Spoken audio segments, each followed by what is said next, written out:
उसके ऊपर क्या एक्ट करने लगता है बेटा, टॉर्क एक्ट करने लगता है, जो इसको घुमाता है ना, टॉर्क, इसके ऊपर टॉर्क आ जाता है जो इसको घुमा लेता है, और इसी प्रिंसिपल के ऊपर अपना मोटर काम करता है, क्या है, इसमें से करंट गुजरेगा, तो जो लूप है ये ऐसा गोल गोल गोल गोल घूमने लगेगा।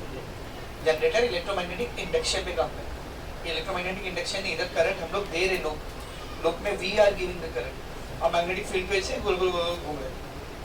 तो इसका हमने बाकायदा डेरिवेशन किया था और फॉर्मूला निकाला था। आओ का जो फॉर्मूला आता है वो आता है म्यू क्रॉस बी, क्या आता है वो याद करो, म्यू क्रॉस बी।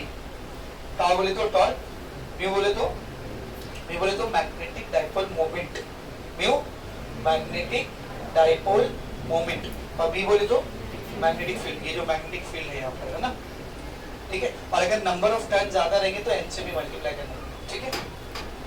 अगर आप इसका क्रॉस प्रोडक्ट हटा दोगे तो क्या आएगा बोलो, म्यू बी साइन थीटा, और this theta will be angle between mu and B. Theta किसके बीच में एंगल रहेगा बोलो, म्यू और बी। सर बी का डायरेक्शन तो समझ में आ रहा है, ऐसा जा रहा है, यहाँ से इधर जा रहा है, यहाँ से ऐसा जा रहा है। ये म्यू का डायरेक्शन कैसा निकालेंगे, how to find out the direction of mu. तो समझो आपके पास एक लूप है ऐसा, इसमें से करंट जा रहा है, इसमें से करंट पास हो रहा है, तो उस लूप को अपने राइट हैंड में इमेजिन करो, लूप को अपने राइट हैंड में इमेजिन करो, फिंगर्स को करंट के डायरेक्शन में घुमा दो, तो जो बाहर निकला हुआ अंगूठा रहेगा ना वो आपको इस म्यू का डायरेक्शन देगा। करंट कैसे जा रहा है देखो लूप में, ऐसा क्लॉकवाइज है ना, सही है। तो मैंने ऐसा कल किया तो फिंगर कहाँ जा रही थी, अंदर की तरफ, तो this will be the direction of magnetic dipole moment, मतलब बाहर से अंदर की तरफ, ऐसा going inside the plane of paper, ठीक है। तो मैग्नेटिक डाइपोल मोमेंट और मैग्नेटिक फील्ड के बीच का जो एंगल रहता है उसको हम लोग किससे दिखा रहे हैं, थीटा से। उसके बाद हमने देखा था कि ये जो म्यू होता है, म्यू मैग्नेटिक डाइपोल मोमेंट किसी भी लूप का, उसका खुद का भी एक फॉर्मूला होता है, उस लूप से बहने वाला करंट आई इनटू उस लूप का surface area A, I into A, और यहीं से इस म्यू का यूनिट भी आता है, याद करो म्यू का यूनिट क्या आता है बेटा, आई बोले तो करंट, करंट किसमें नापते हैं, एम्पियर, ए बोले तो एरिया, एरिया किसमें नापते हैं, metre square, ampere metre square. Magnetic dipole moment का यूनिट क्या लेते हैं हम लोग, एम्पियर मीटर स्क्वायर, जो इसी फॉर्मूले से आते हैं। और अगर नंबर ऑफ टर्न ज्यादा रहेंगे तो इसी को हम लोग ऐसा लिखते हैं, NIA, याद करो भी याद आएगा, mu is equals to NIA। तो यहाँ से फॉर्मूला और क्या बन सकता है, NIAB sin थीटा। तो in short what I need to tell you is that कि आपको एक लूप जिसमें से करंट बह रहा है और उसको आपने मैग्नेटिक फील्ड में रखा है, उसका शेप क्या है, that doesn't matter, whether it is a rectangle or a square or a circle or anything else, if as far as it is a loop। अगर एक क्लोज कंडक्टिंग लूप है उसमें से करंट फ्लो कर रहा है, आपने उसको मैग्नेटिक फील्ड के अंदर रखा हुआ है, तो उस लूप के ऊपर सबसे पहले तो टॉर्क लगने वाला आपको मालूम है, पीछे चैप्टर में पढ़ के आए, उस टॉर्क का फॉर्मूला भी हमको मालूम है, what is the formula, mu B sin theta, what is the formula of torque, mu B sin theta, और else instead of mu we can keep NIA, mu की जगह हम लोग और क्या लिख सकते हैं बेटा, NIA। What is mu, magnetic dipole moment. Loop के लिए उसका खुद का फॉर्मूला क्या होता है बोलो, IA या फिर NIA, यूनिट क्या होती है, एम्पियर मीटर स्क्वायर। डायरेक्शन कैसे निकाला जाता है, राइट हैंड थंब रूल्स। ये इतनी चीजें हम लोग magnetic field due to electric current chapter के अंदर पढ़े हैं, उसका यहाँ पे काम है, इसीलिए मैंने पूरा आपको एक बार रिकैप कर दिया, ठीक है।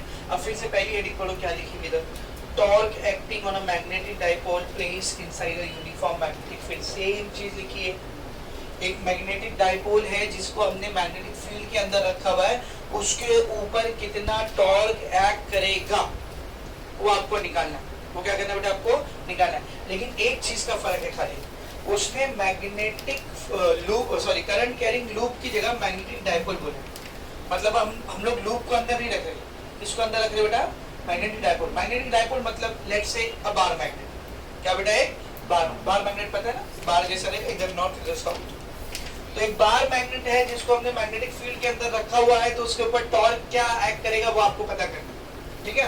तो सब लोग बोर्ड पर देखो, एक बार बोर्ड एग्जाम में डेरिवेशन आई है पूरी, जितनी अभी कराने लगा, एक बार अब, ठीक है। सब लोग ध्यान से देखिए बेटा, torque acting on a bar magnet, bar magnet को हम लोग और क्या बोल सकते हैं, मैग्नेटिक डाइपोल, और क्या बोल सकते हैं बोलो, मैग्नेटिक डाइपोल, क्योंकि बार मैग्नेट में भी दो पोल होते हैं ना, एक नॉर्थ पोल और एक साउथ पोल, नॉर्थ पोल और साउथ पोल, दो पोल है तो उसको क्या बोलेंगे, डाइपोल। तो बार मैग्नेट को आप और क्या बोल सकते हो, मैग्नेटिक डाइपोल, ठीक है ना। तो torque acting on a bar magnet place inside magnetic field. तो मेरे पास एक बार मैग्नेट है जिसको मैंने मैग्नेटिक फील्ड के अंदर रखा हुआ है, उसके ऊपर कितना टॉर्क एक्ट करेगा वो मुझे पता करना, ठीक है। तो सब लोग ध्यान से देखो, let's say this is the magnetic field, ये है मैग्नेटिक फील्ड बेटा,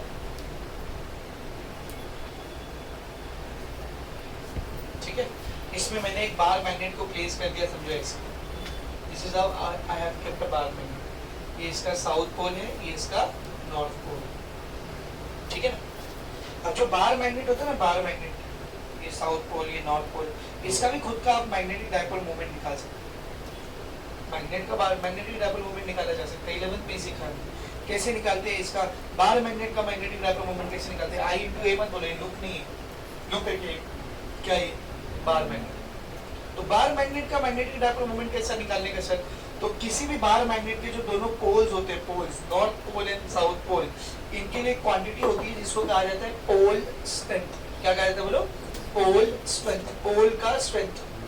इसको हम लोग QM से दिखाते हैं, किसे दिखाते हैं बोलो, QM। और नॉर्थ पोल और साउथ पोल के बीच में मैग्नेट का जो लेंथ होता है, इसको मैग्नेटिक लेंथ कहा जाता है। इसको क्या कहता है, magnetic length. How do we represent it, 2L। It is similar to the electric dipole, याद है, ये चार्ज Q, ये चार्ज Q, दोनों के बीच का डिस्टेंस 2L। तो जो इलेक्ट्रिक डायपोल मोमेंट रहता है उसका फॉर्मूला क्या रहता है, Q × 2L, याद है, सेम बेसिक। तो इलेक्ट्रिक डायपोल मोमेंट की जगह क्या आ गया, मैग्नेटिक डायपोल मोमेंट। चार्ज की जगह पर क्या आ गया बोलो, पोल स्ट्रेंथ। मैग्नेटिक चार्ज मत बोलो, मैग्नेटिक चार्ज करके कुछ भी होता है, दिस इज नॉट चार्ज। ये क्या बेटा, पोल स्ट्रेंथ। इसको मल्टीप्लाई कर रहे हैं हम लोग किससे, मैग्नेटिक लेंथ। तो what is the formula of mu, Q × 2L। Mu का फॉर्मूला क्या होता है, Q × 2L। याद करो, जब किसी चार्ज को इलेक्ट्रिक फील्ड में रखा जाता है, तो उस चार्ज के ऊपर जो फोर्स एक्ट करेगा, वो चार्ज के ऊपर जो फोर्स एक्ट करेगा, उसका फॉर्मूला होता है चार्ज × इलेक्ट्रिक फील्ड। क्या होता है, चार्ज × इलेक्ट्रिक फील्ड। सिमिलरली जब एक मैग्नेट को मैग्नेटिक फील्ड में रखा जाएगा, तो उस मैग्नेट के ऊपर जो फोर्स एक्ट करेगा, उसका फॉर्मूला होता है pole strength × magnetic field. Same है, सेम। समझ में आ रहा है। अब जरा यहाँ पर बहुत ध्यान से नोटिस करना है बेटा, ये नॉर्थ पोल है, ये साउथ पोल है। ये इस मैग्नेट का यहाँ से लेके यहाँ तक लेंथ रहेगा 2L। कितना लेंथ रहेगा बोलो, 2L। इस मैग्नेट और मैग्नेटिक फील्ड के बीच में एंगल कितना बना है, समझो, मैग्नेट और मैग्नेटिक फील्ड के बीच में एंगल बना हुआ है थीटा। तो यहाँ पे थीटा है, तो इधर भी थीटा रहेगा, यहाँ पे भी थीटा रहेगा, ये भी थीटा रहने वाला है, ये भी थीटा रहने वाला है, ये भी पैरेलल लाइन है ना सब, ठीक है। तो मैग्नेट और मैग्नेटिक फील्ड के बीच का एंगल कितना बेटा, थीटा। इसका पोल स्ट्रेंथ है QM, इसका भी पोल स्ट्रेंथ रहेगा QM। Now let us see this blue line। ये ब्लू लाइन को देखो, ये जो मैग्नेटिक फील्ड है जिस किसी भी सोर्स की वजह से रहेगी, उसका नॉर्थ और साउथ कहाँ पर रहेगा बताओ, एरो देख के बताओ। एरो हमेशा कहाँ से कहा जाता है, नॉर्थ से साउथ। तो उसका नॉर्थ ये रहेगा, उसका साउथ ये रहेगा। तो टेल मी, इस नॉर्थ को ये साउथ क्या करेगा अपनी तरफ, अट्रैक्ट। तो there will be a force acting on this north pole in this direction. ये नॉर्थ इस साउथ को क्या करेगा अपनी तरफ, attract. There will be a force acting on this direction. This is also force, this is also force. ये force की value आप कैसे निकालोगे, QM × B, अभी सिखाया। ये फोर्स का भी वैल्यू आप कैसे निकालोगे, QM × B। समझ में आ रहा है अच्छे से। Perpendicular distance, what will be the perpendicular distance, this will be the perpendicular distance. ये रहेगा perpendicular distance, this is theta. ऐसा एक ट्रायंगल बन गया है, theta 2L x। sin theta लगाओ, इधर क्या आएगा बोल, थीटा के सामने x, हाइपोटेन्यूज में 2L, तो x का वैल्यू क्या आ गया बोल, 2L sin थीटा। सब देखते रहना, अभी जादू होने। तो ये क्या बेटा, परपेंडिकुलर डिस्टेंस। ये क्या बेटा, force. How to calculate torque, torque का फॉर्मूला क्या होता है, फोर्स इनटू परपेंडिकुलर डिस्टेंस। यहाँ पर फोर्स कितना लग रहा है, QM × B। परपेंडिकुलर डिस्टेंस कितना है, 2L sin थीटा। ये QM और 2L को एक साथ ले लो, QM × 2L को एक साथ ले लो, B sin theta. What is QM × 2L, QM × 2L क्या होता है, magnetic dipole moment. What is this, B sin theta। This is the formula of torque acting on a bar magnet placed inside a magnetic field। कुछ notice कर सकते हो, क्या notice किए, same formula है, the formula which is in the case of magnetic loop placed inside the magnetic field। तो चाहे magnetic field में एक लूप को रखो, चाहे मैग्नेटिक फील्ड में एक बार मैग्नेट को रखो, दोनों के ऊपर एक्ट करने वाला टॉर्क क्या होता है बेटा, mu B sin theta. Same होता है। इट मींस मैं ऐसा बोल सकता हूं कि जो करंट कैरिंग लूप होता है वो भी किसकी तरह बिहेव करता है, बार मैग्नेट की तरह। जो करंट कैरिंग लूप होता है वो भी किसकी तरह बिहेव करता है, बोलो, बार मैग्नेट की तरह बिहेव करता है। तो दोनों के केस में जो फॉर्मूला है वो टॉर्क का वो हम लोग यूज कर सकते हैं। तो इतनी मेहनत ना करते हुए, जो पूरा डेरिवेशन मैंने आपको कराया, इतनी मेहनत ना करते हुए हम लोग ये फॉर्मूले को डायरेक्ट लिखेंगे। Write down this formula directly. How? सब लोग बोर्ड पर देखेंगे। इतनी सारी मेहनत नहीं करेंगे हम लोग, ये फॉर्मूला हम लोग डायरेक्ट लिखेंगे, ठीक है ना। सब लोग देखना कैसे।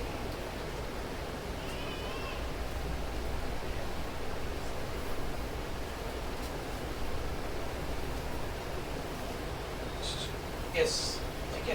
तो यहाँ पे एक फोर्स आने वाला है, आपको भी पता है, इधर पे भी एक फोर्स आने वाला है आपको, ठीक है। तो सब लोग ध्यान से देखना। Since a bar magnet is similar to a loop carrying current, एक बार मैग्नेट को आप क्या समझ सकते हो, एक लूप कैरिंग करंट, अभी बताया ना, करंट कैरिंग लूप हो या बार मैग्नेट, दोनों कैसा बिहेव करते हैं, एक जैसा बिहेव करते हैं। इसमें भी नॉर्थ पोल साउथ पोल होता है, इसमें भी नॉर्थ पोल साउथ पोल होता है। सॉरी, इसमें कौन नॉर्थ पोल साउथ पोल होता है, याद करो, मैंने सिखाया था। करंट अगर क्लॉकवाइज बह रहा है, क्लॉकवाइज, उसमें कहीं भी एंड नहीं आ रहा है, मतलब वो साइड साउथ पोल है, तो पीछे करंट कैसा दिखेगा, एंटी क्लॉकवाइज। तो पीछे की साइड क्या रहेगा, नॉर्थ पोल। याद है, ट्रिक सिखाया था मैंने आपको, ठीक है ना। ऐसा एस और एन बनाने वाली, याद है कि भूल गए? एस और एन बनाने वाली ऐसे एक ट्रिक सिखाया था। देखिए यहाँ पे एस बन रहा है, मतलब ये साउथ पोल है, और इसके पीछे वाला नॉर्थ पोल। समझ में आ रहा अच्छे से? तो इसमें भी नॉर्थ पोल साउथ पोल होता है, इसमें भी नॉर्थ पोल साउथ पोल है, दोनों सिमिलर बिहेव करते हैं। तो a bar magnet is similar to a loop carrying current and we know that, नहीं भी पता रहेगा तो ऐसा लिखने का, we know that torque acting on current carrying loop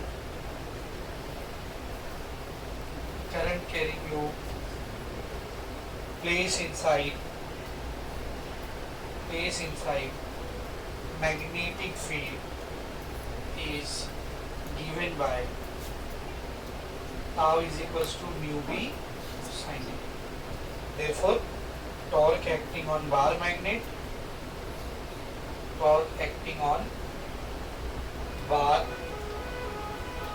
magnet placed inside magnetic field will also be, आओ क्या उधर, मैं रखूंगा फिर जिसको जो रखने का। लेक्चर चल रहा है, गार्डन में नहीं बैठे हुए नालायक लोग। तो एक बार मैग्नेट को जब मैग्नेटिक फील्ड में रखेंगे तो उसके ऊपर भी टॉर्क कितना एक्ट करेगा, बोलो, म्यू बी साइन थीटा। उसमें भी टॉर्क कितना एक्ट करेगा, म्यू बी साइन थीटा। तो this is the torque acting on the magnetic magnet placed inside the magnetic field. Sir ये तो डेरिवेशन चालू होने से पहले खत्म हो, क्योंकि डिराइव ही नहीं करें हम तो, पुराना फॉर्मूला उठा के यहाँ पे चिपका दिए, तो फिर ये डेरिवेशन कैसा? असल में क्वेश्चन इस पे नहीं आता, क्वेश्चन इसके बाद वाले स्टेप का, क्वेश्चन इसके बाद वाले स्टेप का। इसका बाद वाला स्टेप यानी इस मैग्नेट के अंदर कितनी मैग्नेटिक पोटेंशियल एनर्जी स्टोर होगी उसका फॉर्मूला निकालने का, मैग्नेटिक पोटेंशियल एनर्जी। और अगर आपको याद हो तो बहुत टाइम हो गया है, ठीक है ना, लॉन्ग डेज अगो ना, इट्स बीन एजेस, मैंने आपको ऑसिलेशन नाम का एक चैप्टर पढ़ाया था, याद है? OSCILLATION, याद है? ऑसिलेशन का सबसे आखिरी डेरिवेशन याद करो क्या था? एक बार मैग्नेट है, उसको मैग्नेटिक फील्ड में रखे, टॉर्क लगा के छोड़ दिए, तो मैग्नेट क्या करता है अंदर, इसे एंगुलर एसेसिव परफॉर्म करता है, याद है? तो उसके टाइम पीरियड का फॉर्मूला निकाला था, T = 2 pi under root I by mu b, T = 2 pi under root I by mu b। वो फॉर्मूला फिर से डिराइव करना है। वैसे देखा जाए तो मुझे कराना नहीं चाहिए ईमानदारी से, क्योंकि मैं ऑलरेडी वो डेरिवेशन करा चुका हूँ, लेकिन करा देता हूँ तरस न के तुम्हारे चेहरों के ऊपर करा देता हूँ। यहाँ हम लोग थोड़ा अलग तरीके से करेंगे, वहाँ पे हमने थोड़ा अलग तरीके से उस चीज को डिराइव किया था, यहाँ पर हम लोग थोड़ा अलग तरीके से डिराइव करेंगे। सर चैप्टर पेपर में आया तो पेपर में ऐसा लिखा रहेगा, डिराइव द फॉर्मूला या फिर expression for time period of a bar magnet performing angular SHM inside a magnetic field. एक बार मैग्नेट है, मैग्नेटिक फील्ड के अंदर एंगुलर एसएचएम परफॉर्म कर रहा है, उसके टाइम पीरियड का फॉर्मूला लिखो। उधर पे ऐसा नहीं लिखा रहेगा as you derived in chapter oscillation, as you derived in chapter magnetic, but ऐसा नहीं लिखा रहेगा। दोनों में से जो डेरिवेशन आपको सही लग रहा है उससे डिराइव करो, क्योंकि लास्ट में फॉर्मूला क्या आना है, सेम आना है। क्या फॉर्मूला आना है, T = 2 pi under root I by mu b। वो लेके आओ कैसे आप लेके, हेलो डेरिवेशन पे डिपेंड नहीं करता है कि आपको हमसे तरीके से करना है। बस करंट डेरिवेशन होना चाहिए। समझ में आ रहा है? तो वो दो चीज हम लोग यहाँ पर एक साथ अभी डिराइव करेंगे। कौन सी दो चीज? पहले तो इस मैग्नेट के अंदर स्टोर होने वाली मैग्नेटिक फील्ड का मैग्नेटिक पोटेंशियल एनर्जी का फॉर्मूला, और उसके बाद आपको भी पता है कि इसको घुमा के अगर आप छोड़ोगे, थोड़ा सा एंगल थीटा देकर के छोड़ोगे तो ऐसे एंगुलर एसेशन कर देगा, जो मैंने आपको ऑसिलेशन में पढ़ा। तो जब ये एंगुलर एसेशन करेगा तो उसके टाइम पीरियड की क्या वैल्यू रहेगी, वो वैल्यू आपको दिखाना है। समझ में आ रहा चीज क्या हो रहा है? इसे very much clear, let us do करते हैं। तो ये तो हमने कुछ डिराइव भी नहीं किया, करने को आप इसको भी कर सकते थे, मैंने बताया कैसे। इधर QM लेंगे, B लेंगे, 2L लेंगे, थीटा लेंगे, परपेंडिकुलर डिस्टेंस लेंगे, टॉर्क का फॉर्मूला लेंगे, फोर्स इनटू परपेंडिकुलर डिस्टेंस, उसकी वैल्यूज रखेंगे, आखिर में पहुंचेंगे किधर, इधर। तो ऑलरेडी ये लिख दो, क्योंकि ये फॉर्मूला अपने पास ऑलरेडी लूप के लिए है, हम लोग पिछले चैप्टर में डिराइव कर चुके। Magnetic field due to electric current, समझ में आ रहा अच्छे से? Is it very much clear? ठीक है, तो let us directly go to the topic which is required over here, that is magnetic potential energy stored inside the bar magnet. Bar magnet में स्टोर होने वाली मैग्नेटिक पोटेंशियल एनर्जी। ठीक है बेटा, जाहिर सी बात है, ये मैग्नेट को रखते ही जैसे आप उसको छोड़ रहे हो, ये मैग्नेट को रखते ही जैसे आप उसको छोड़ रहे हो, वो घूमने लग जा रहा है। तो जब कोई चीज घूम रही है मतलब वर्क परफॉर्म कर रही है, वर्क परफॉर्म कर रही है मतलब उसके पास एनर्जी होना चाहिए, वही एनर्जी अपने को निकालने का। जितनी पोटेंशियल एनर्जी उसके पास रहेगी वही उसका वर्क डन रहेगा। या ऐसा भी बोल सकते हो, जितना वो वर्क डन कर रहा है उतनी उसके पास क्या है, पोटेंशियल एनर्जी। तो सब लोग ध्यान से देखना, किस चीज का फॉर्मूला निकालें हम लोग, potential energy, magnetic potential energy stored inside bar magnet, stored inside bar magnet। और वो आगे का अंडरस्टूड है, place inside a magnetic field. सिर्फ बार मैग्नेट लोगे तो उसमें पोटेंशियल एनर्जी मैग्नेटिक नहीं रहेगी, मैग्नेटिक पोटेंशियल एनर्जी उसमें नहीं रहेगी। जब उसको फील्ड के अंदर रखोगे तो उसके अंदर मैग्नेटिक पोटेंशियल एनर्जी रहेगी। मैंने आपको बताया पोटेंशियल एनर्जी आने के लिए आपको फील्ड में होना पड़ता। अभी आपके पास ग्रेविटेशनल पोटेंशियल एनर्जी, क्यों? क्योंकि आप ग्रेविटेशनल फील्ड के अंदर हो। फील्ड को एस्केप कर दो तो एनर्जी में कितनी हो जाएगी, जीरो, नो एनर्जी, है कि नहीं? समझ में अच्छे से? चार्ज के पास इलेक्ट्रोस्टैटिक पोटेंशियल एनर्जी होती है कब? जब वो इलेक्ट्रिक फील्ड के अंदर इनफाइनाइट डिस्टेंस पर रहेगा तो यू कितना लेते थे हम लोग, जीरो लेते थे। फील्ड में ही नहीं है तो पोटेंशियल एनर्जी नहीं रहेगी। सिमिलरली बार मैग्नेट जो है, बार मैग्नेट, उसके अंदर पोटेंशियल एनर्जी स्टोर होगी कब? जब वो मैग्नेटिक फील्ड में रहेगा। अकेला बार मैग्नेट लिए तो उसके अंदर एनर्जी रहेगी क्या, नहीं रहेगी। तो यहाँ पर वो अंडरस्टूड है, place inside the magnetic field, उतना लिखने की जरूरत है क्या, वो पहले लिख दिया मैंने, है ना? तो इसी में स्टोर होने वाली पोटेंशियल एनर्जी अपने को निकालनी है। तो कैसे निकालेंगे मालूम? Work done. कैसे निकालेंगे? Work done. समझो, मैंने इसको थोड़ा सा एंगुलर डिस्प्लेसमेंट दिया थीटा, थोड़ा सा एंगुलर डिस्प्लेसमेंट दिया थीटा। तो जब थीटा एंगुलर डिस्प्लेसमेंट दोगे तो अपने को क्या करना पड़ेगा, वर्क डन करना पड़ेगा। तो वो वर्क डन मिलेगा अपने को, थोड़ा सा वर्क डन। उस थोड़े से वर्क डन को हम लोग क्या करेंगे, इंटीग्रेट करेंगे, तो क्या मिलेगा, पूरा वर्क डन। और वही पूरा वर्क डन क्या बन के स्टोर होगा, बोलो क्या बन के स्टोर होगा, मैग्नेटिक पोटेंशियल एनर्जी। अब लोग क्या लिखेंगे, लेट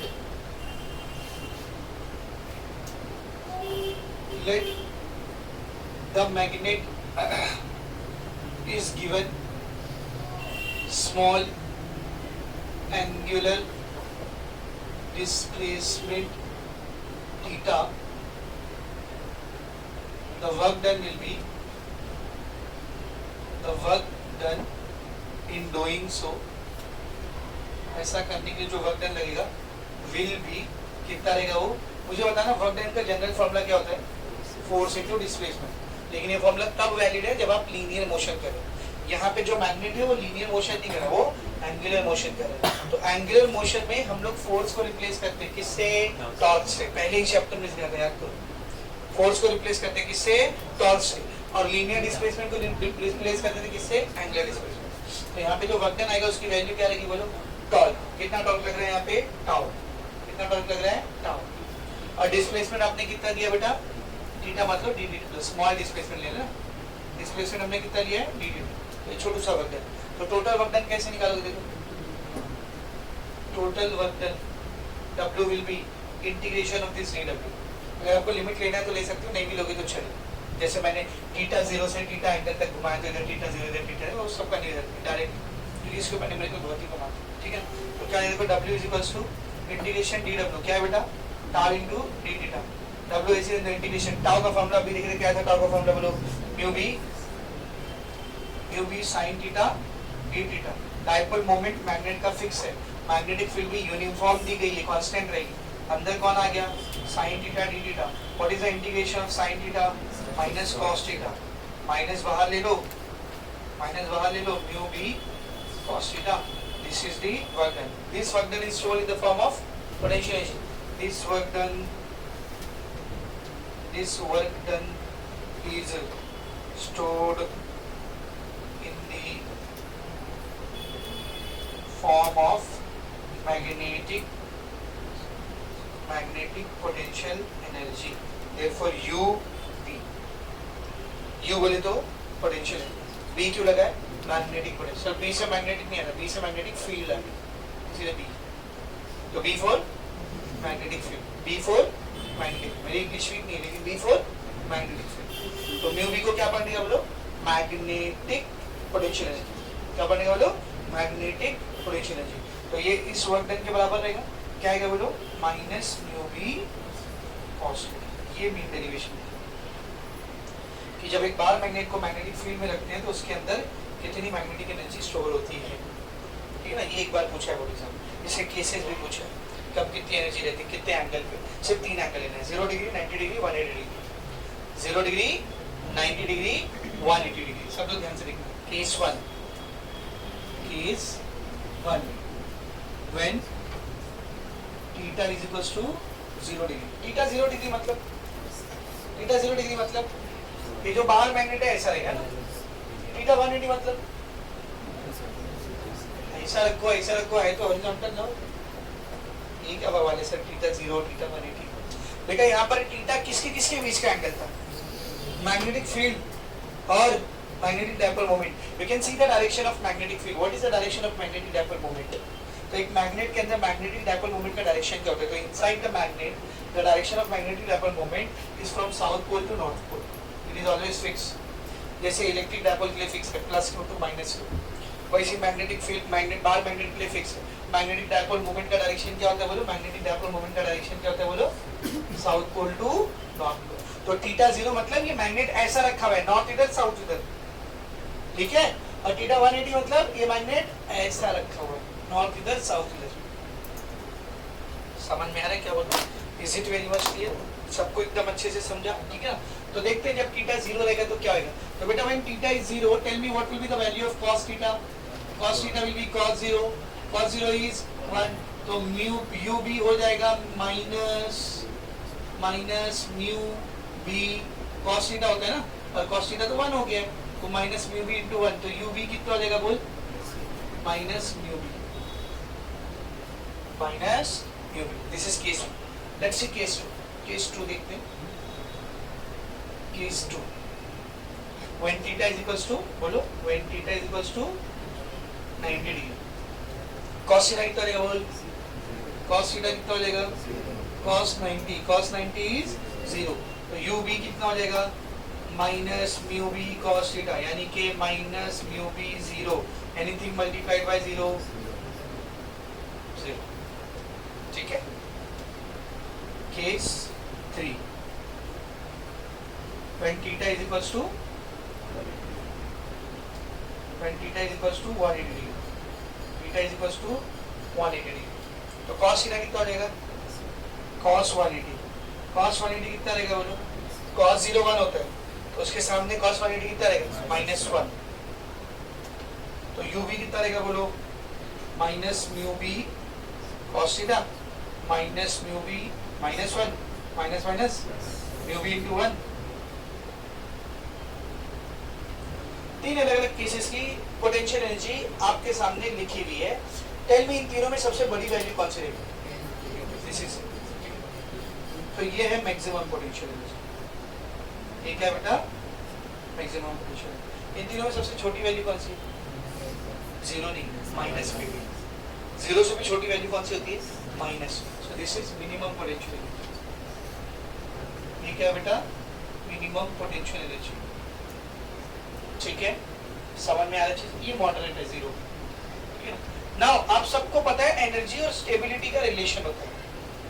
एनर्जी और स्टेबिलिटी का रिलेशन. कोई भी चीज स्टेबल कब होती है? ज्यादा जब उसकी एनर्जी मिनिमम हो, कम हो. यूनिवर्सल रूल है. एनीथिंग विल बी स्टेबल जब उसकी एनर्जी क्या हो? मिनिमम. कई बार मैंने आपको इसके बारे में बताया. ठीक है. तो इन दोनों केस में मैग्नेट ज्यादा स्टेबल कब रहेगा? This one magnet will be more stable. Magnet is most stable, सबसे ज्यादा स्टेबल मैग्नेट इसी कंडीशन में रहेगा, ठीक है। और सबसे कम स्टेबल कब रहेगा, जब पोटेंशियल एनर्जी मैक्सिमम। तो मैग्नेट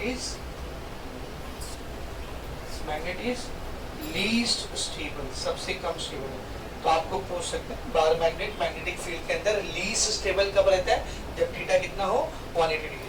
थीटा 180 डिग्री मतलब मैग्नेटिक फील्ड ऐसा है, मैग्नेटिक फील्ड ऐसा है, मैग्नेटिक डायपोल मोमेंट ऐसा है, न्यू ऐसा है। मतलब यहाँ पे बार मैग्नेट का साउथ है, यहाँ पे बार मैग्नेट का नॉर्थ है। इस केस में सबसे अनस्टेबल रहेगा मैग्नेट, जाहिर सी बात है, जाहिर सी बात है। ये मैग्नेटिक फील्ड है तो इसका नॉर्थ इधर है, साउथ इधर है, तभी तो एरो ऐसा है ना।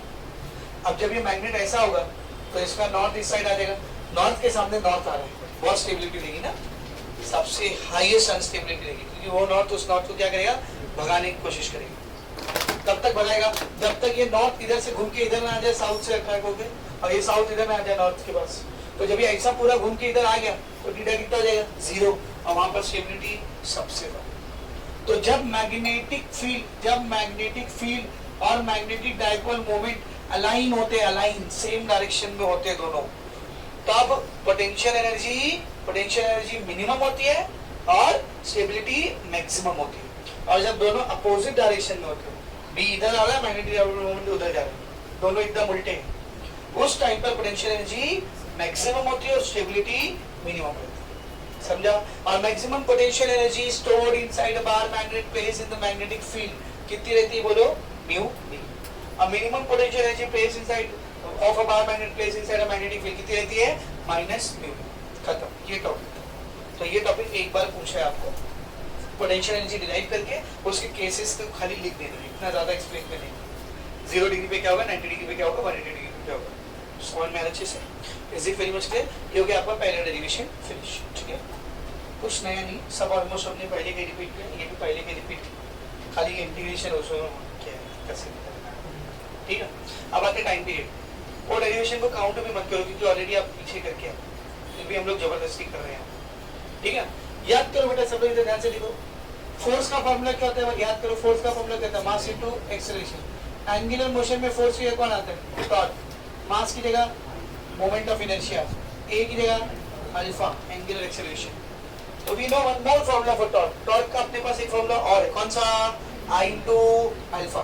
तो अभी देखो हम लोग क्या निकाल रहे हैं, अभी हम लोग क्या निकाल रहे हैं, देखो, time period of a bar magnet performing angular SHM when placed inside magnetic field। तो जब एक बार मैग्नेट को मैग्नेटिक फील्ड के अंदर रखते हैं तो वो एंगुलर SHM ऐसे करने लगता है, तो उसका टाइम पीरियड कितना रहेगा, उसी का फॉर्मूला हम लोग निकालेंगे। समझ में अच्छे से, ठीक है ना। तो सब ध्यान से देखो, हम सबको मालूम है बेटा टॉर्क का फॉर्मूला क्या होता है, बोलो, what is the formula of general formula of torque, I into alpha. General formula of torque क्या होता है, बोलो, आई इनटू अल्फा, ठीक है ना। एक और फॉर्मूला अपने पास टॉर्क का, एंड एक और फॉर्मूला अपने पास टॉर्क का, क्या बोल, mu B sine theta. What is one more formula, mu B sine theta. Correct है। दोनों को कंपेयर करो, LHS सेम है तो RHS सेम होगा, तो आई इनटू अल्फा की जगह पर क्या रहेगा, बोलो, म्यू बी साइन थीटा।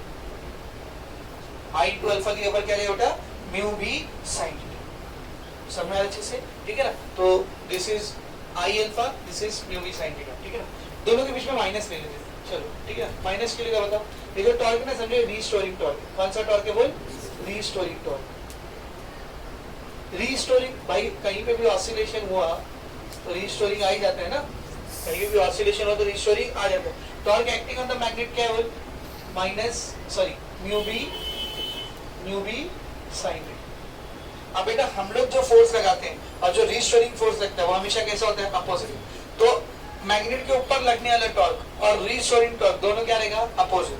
तो tau will be, tau restoring will be minus tau, तो आई अल्फा क्या हो जाएगा, बोल, minus mu B sine theta. सही है, सही है। व्हेन, याद करना, when theta is very small, जब थीटा बहुत छोटा होता है तो साइन थीटा की वैल्यू अप्रोक्सीमेटली किसके बराबर होती है, थीटा के।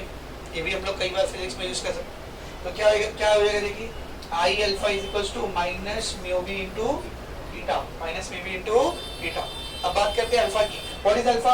अल्फा क्या है? एक्सेलरेशन।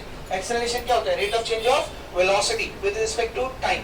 एंगुलर एक्सेलरेशन क्या रहेगा? Rate of change of angular velocity with respect to time, rotational dynamics के फॉर्मूले से। डी बाई डी टी को ऐसे रहने दो, डी बाई डी टी को ऐसे रहने दो। What is omega? ओमेगा बोले तो वेलोसिटी। वेलोसिटी क्या होता है? Rate of change of displacement with respect to time. तो एंगुलर वेलोसिटी क्या रहेगी बोल? Rate of change of angular displacement with respect to time. यानी डिस्प्लेसमेंट को कितनी बार डेरिवेटिव कर रहे? दो बार। दो बार डेरिवेटिव को ऐसे भी तो लिखते हैं ना, alpha is equals to d2 theta by dt square, यानी डिस्प्लेसमेंट का डबल डेरिवेटिव। आप चाहे तो इसको डायरेक्ट लिख सकते हो, इतना लिखने की जरूरत। तो अब बताओ ये इक्वेशन क्या बनेगी फिर? आई ऐसी रहेगा, अल्फा की जगह पर क्या रहेगा बोल? d2 theta by dt square is equals to minus mu B into theta. d2 theta by dt square ऐसे रहने दो, या इधर मल्टीप्लाई करेगा, वहां जाएगा तो डिवाइड करेगा mu B by I into theta. सही है?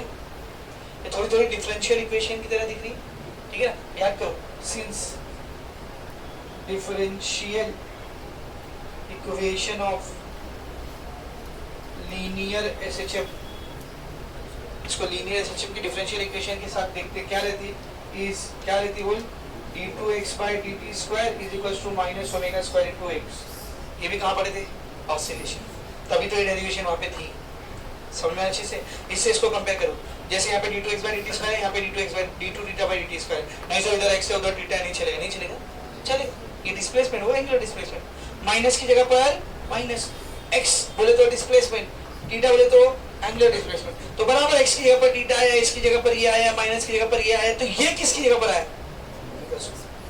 Comparing both the differential equation, comparing both differential equation, दोनों डिफरेंशियल इक्वेशन को जब कंपेयर करेंगे तो ओमेगा स्क्वायर है जिसकी जगह पर आया है बेटा म्यू बी अपॉन आई। तो what is omega from here? Tell me, omega क्या है यहाँ से? Under root mu B by I. ये स्क्वायर को उधर भेजा तो क्या बन गया बोल? रूट। निकालना क्या था अपने को? Time period. टाइम पीरियड का formula in terms of omega क्या होता है? t equals to 2 pi by omega. Omega की उसकी वैल्यू रख दो, t equals to 2 pi by omega की जगह क्या आएगा? Under root mu B upon I. t को ऐसे रहने दो, 2 पाई को ऐसे रहने दो, ये under root mu B upon I ऊपर जाएगा तो under root I by mu B. आ गया same formula. Time period of a bar magnet oscillating या performing angular SHM inside a magnetic field। क्या फॉर्मूला था टाइम पीरियड का? 2 pi under root I by mu, 2 pi under root I by mu B. What is I? Moment of inertia, mu magnetic dipole moment, B magnetic field, T time period. ठीक है, तो ये पहले दो derivation हो गए जिसमें कुछ भी नया नहीं, कुछ भी नया नहीं। This is from magnetic field due to electric current, this is from oscillation chapter. ये ऑसिलेशन चैप्टर में सेम डेरिवेशन आप कर चुके हो, सेम डेरिवेशन। इवन उसके बाद 2-3 न्यूमेरिकल भी था, इधर तो कम है, वहां ज्यादा था। वहां एक न्यूमेरिकल कॉम्प्लेक्स वाला भी था कि दो मैग्नेट है ना, दोनों को ज्वाइन करके फिर एक मैग्नेट में ऑसिलेट करवा रहे इसको। एक बार नॉर्थ से नॉर्थ, साउथ से साउथ एंड की, एक बार साउथ से नॉर्थ, नॉर्थ से साउथ। उसके टाइम पीरियड को कंपेयर करने के लिए दिया था, तो उधर और अच्छे से दिया, इधर तो कम दिया। सब में अच्छे से। तो ये अपना पहला टॉपिक खत्म हो गया। कहाँ पे जाके एंड हुआ है? देखो ये कहाँ पे जाके एंड हुआ है? पेज नंबर 253 को मिला, 253 पे एंड हुआ है। फिर वहाँ पे नेक्स्ट हेडिंग है origin of magnetism in materials. मिला। ठीक है, सब बीच में ग्राफ भी, आप ग्राफ नहीं पढ़े, एकदम सिंपल ग्राफ है। ग्राफ क्या देखिए, ये 3 केस देख रहे हो, इन्हीं 3 केसेस का ग्राफ है। उसने वाई एक्सिस के ऊपर लिया बेटा, वाई एक्सिस के ऊपर उसने लिया एनर्जी, वाई एक्सिस पे उसने क्या लिया है? Potential energy, magnetic potential energy. X axis पे उसने लिया थीटा, एक्स एक्सिस पे उसने क्या लिया बोल? थीटा। देख यूवी की मैक्सिमम वैल्यू कितनी थी? यूवी की मैक्सिमम वैल्यू कितनी थी? Mu B. तो let's say this is mu B, ये म्यू बी। यूवी की मिनिमम वैल्यू कितनी थी? Minus mu B. Let's say this is minus mu B and ये 0 है, ठीक है ना। एंगल कौन सा अपने पास, एंगल कौन सा है, थीटा इक्वल्स टू 0 डिग्री यहीं पे रहेगा, थीटा इक्वल्स टू 90 डिग्री यहाँ पे रहेगा, थीटा इक्वल्स टू 180 डिग्री यहाँ पे रहेगा, समझो 90 90 180।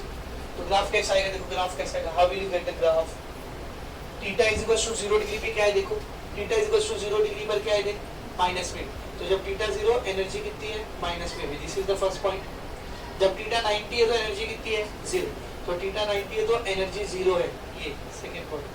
और थीटा 180 है तो एनर्जी कितनी है, म्यू बी, थीटा 180 है तो energy mu B. This is the graph you have been given.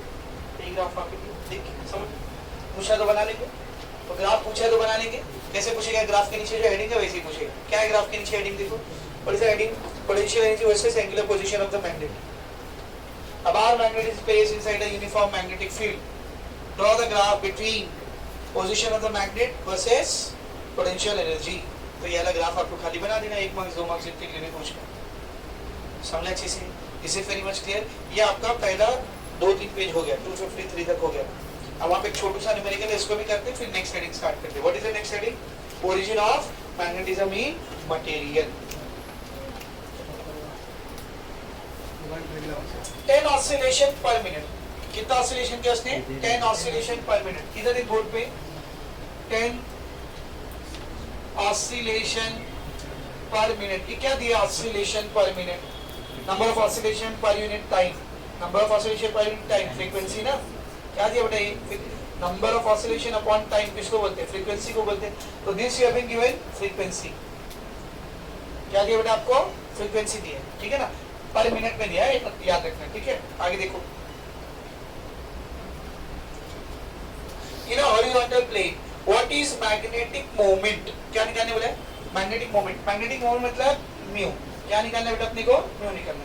What is magnetic moment if the horizontal component of earth's magnetic field is 0.36 gauss, ठीक है ना। तो मैग्नेटिक फील्ड का value दिया, B का value दिया, कितना हुआ है, 0.36 गॉस, करेक्ट है।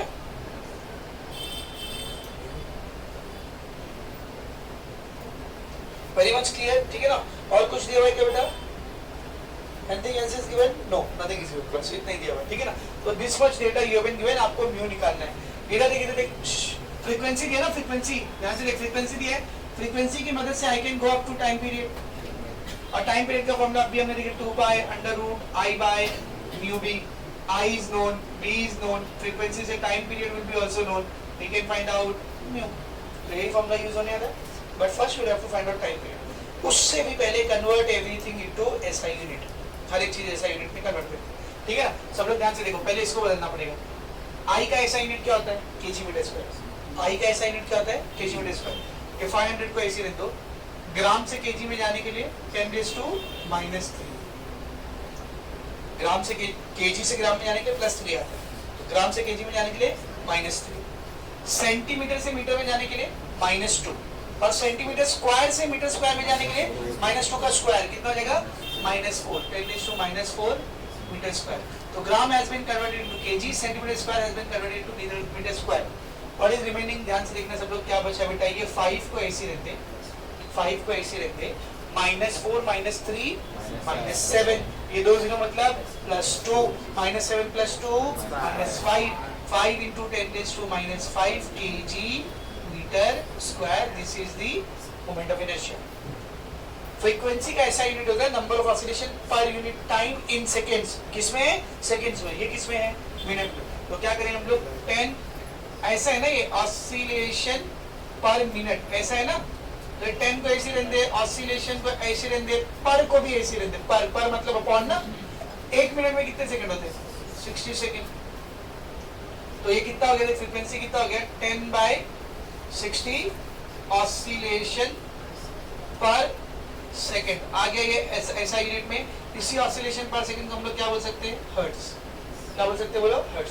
ये फ्रीक्वेंसी आई, but we don't need frequency, we need time period. क्या चाहिए बेटा अपने को, टाइम पीरियड चाहिए। तो फ्रीक्वेंसी और टाइम पीरियड का रिलेशन क्या होता है, time period is reciprocal of frequency, या फिर frequency is reciprocal of time period.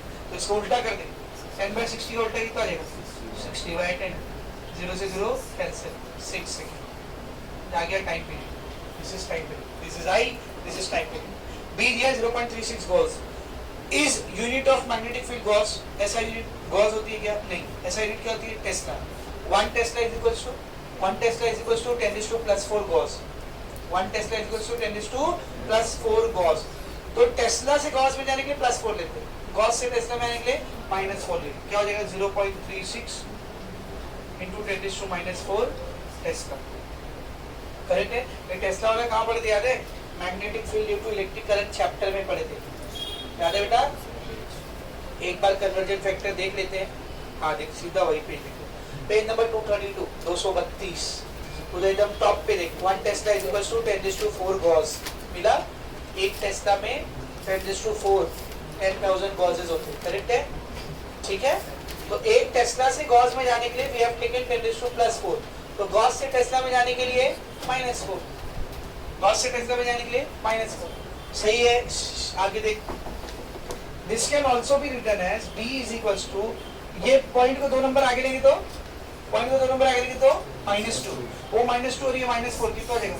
-6, तो 36 × 10 - 6 ये भी याद। Now let us use that formula. What is the formula of time period? t is equals to 2 pi √I/μb। What do we need to calculate out of all this thing? Mu. तो mu को अकेला करते हैं, पहले तो 2 pi इधर multiply कर रहे हैं, यहाँ आएगा तो t/2 pi √I/μb। ये रूट इधर आएगा तो स्क्वायर, सबका स्क्वायर कर दो, t का स्क्वायर, 2 का स्क्वायर 4, पाई का स्क्वायर I/μb। म्यू इधर ले लो, बाकी सब उधर ले लो, तो म्यू इधर आ गया, I/b ऐसे रहेगा। ये 4 पाई स्क्वायर इधर डिवाइड कर रहा है, ऊपर जाके मल्टीप्लाई करेगा, t स्क्वायर इधर ऊपर है, वहां जाएगा तो नीचे आएगा। तो म्यू इधर ले लिया, ये इधर, ये इधर, ठीक है? अब सबका वैल्यू पुट कर दो, क्या रहेगा देखो, mu is equals to I, how much is I? 5 × 10 - 5, ठीक है ना? 4 पाई 3.14 का square divided by b, how much is b? b कितना बेटा? 36 × 10 - 6, ठीक है ना? t स्क्वायर, t कितना बेटा? 6, तो 6 का स्क्वायर, ठीक है ना? कितना बन जाएगा ये? 5 × 4 बोलो 5 × 20, 20 × 10 - 5 × 3.14 का स्क्वायर डिवाइडेड बाय ये 36, 6 का स्क्वायर भी 36 का स्क्वायर, 6 का स्क्वायर भी 36 आएगा, वो 36 × ये 36, 36 का स्क्वायर, ठीक है ना? इंटू 10 - 6, -6 ऊपर गया, +6 - 5 +1, +6 - 5 +1, +1 और ये 0, +1 और 0 कितना हो गया? +2, तो इंटू 10 + 2 को साइड में ही कर दो, it will be at one corner. क्या बचा? 2 × 3.14 का स्क्वायर डिवाइड बाय 36 का square. If you want you can cancel it out, otherwise you will use log. कैसा लॉग यूज होगा? बाहर आएगा एंटी लॉग, लॉग ऑफ 2 ये बाजू में है, मल्टीप्लाई कर रहा है, प्लस लॉग ऑफ 3.14, ये 2 किधर जाएगा? सही है, ये नीचे आ गया, मतलब माइनस लॉग ऑफ 36, ये स्क्वायर का क्या करोगे? और बाहर इंटू 10 + +2, ठीक है? तीनों का लॉग देखेंगे, इसको 2 से मल्टीप्लाई करेंगे, इसको 2 से मल्टीप्लाई करेंगे, ये दोनों ऐड होगा, ये माइनस होगा, एक नंबर बचेगा, उसका क्या देखेंगे? Anti log. पूरा नहीं सॉल्व कराते बेटा, खाली फॉर्मेट बता दिया कैसे सॉल्व होगा, ठीक है ना? तो you will get mu as, mu मिलेगा आपको 2 × 3.14 का स्क्वायर 36 का स्क्वायर, इसकी वैल्यू आएगी आपको 0.01521, 0.01521 इंटू 10 + 2, +2 की वजह से पॉइंट 2 नंबर और इस साइड जाएगा राइट में, कितना बचेगा बोल? 1.521। हम म्यू का यूनिट अभी थोड़ी देर पहले बताया था, एम्पियर मीटर स्क्वायर। आंसर समझ अच्छे से? This is your example number 11.1, 3 marks तक का क्वेश्चन है।